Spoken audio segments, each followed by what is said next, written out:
Hey guys, welcome back to my channel again. In this video, I'm going to show you how to switch off Android phone without using power button. So let's jump right in. First of all, I am using the quick settings menu bar. So swipe the top of the screen to open the notification page, then swipe again to open the quick panel menu. Here you can see various shortcut icon there, but look at the very top of the menu bar, find the power icon appear. Once you found them, simply tap on it.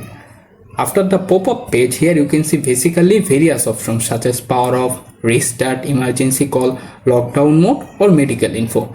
Find the power off option, simply tap on it, then confirm by tapping again and automatically switch off your Android phone. However, if you decide to another way, if you want to switch off your Android phone but don't use power button, don't panic, their option is available. To do that, simply open the settings. After the settings is open, scroll down to the very bottom, go to accessibility. After that, go to interaction and dexterity. Here you can find the assistant menu.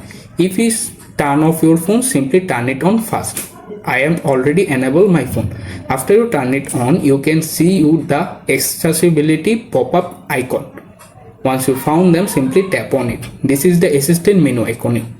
Once the menu is open, simply swipe left to right. Here find the power off menu, tap on it, then at the same step or process hit power off, then confirm by tap again and automatically switch off your phone. That is how you can easily two ways turn off your Android phone without using power or volume down button. Thanks for watching.